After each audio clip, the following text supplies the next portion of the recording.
Jangan karena kita membaca satu hadis kemudian langsung memponis bahwa harus mutlak begini. Itu ada beberapa hadis yang menopang nanti. Nah, ini yang harus saya sampaikan. Dan makanya saya bilang hatamkan hadis dulu baru berani menyalahkan. Kalau kita bicara keistimewaan ya silakan. Jadi kita tidak boleh ini. Karena banyak hal itu Pak dalam agama. Saya sering berdebat dengan beberapa orang yang kadang menyalahkan pendapat saya. Saya bilang, saya itu berpendapat dua kemungkinan. Mungkin saya bicara berdasarkan ulama hadis. Atau saya berbicara berdasarkan ulama fikih. Atau saya berbicara berdasarkan ulama tasawuf. Atau saya bicara berdasarkan ulama hikmah.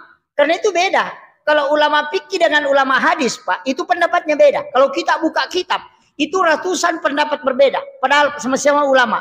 Saya kasih contoh. Ulama hadis mengatakan sholat sunnah duha maksimal 12 rakaat. Itu ulama hadis.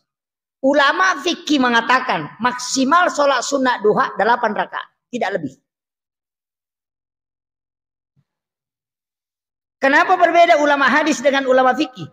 Dalam fikih duha itu 8. Karena Nabi kerjakan 8 rakaat. Tidak ada hadis yang ditemukan paling sahih mengatakan Nabi pernah duha lebih dari 8 rakaat. Tidak ditemukan. Tapi dalam hadis ada mengatakan siapa yang sholat sunnah 12 rakaat banallahu lahu baitan fil jannah. Dibangunkan istana di dalam surga. Saya kadang mengatakan 12 rakaat sholat sunnah duha itu bisa dibangunkan istana di dalam surga.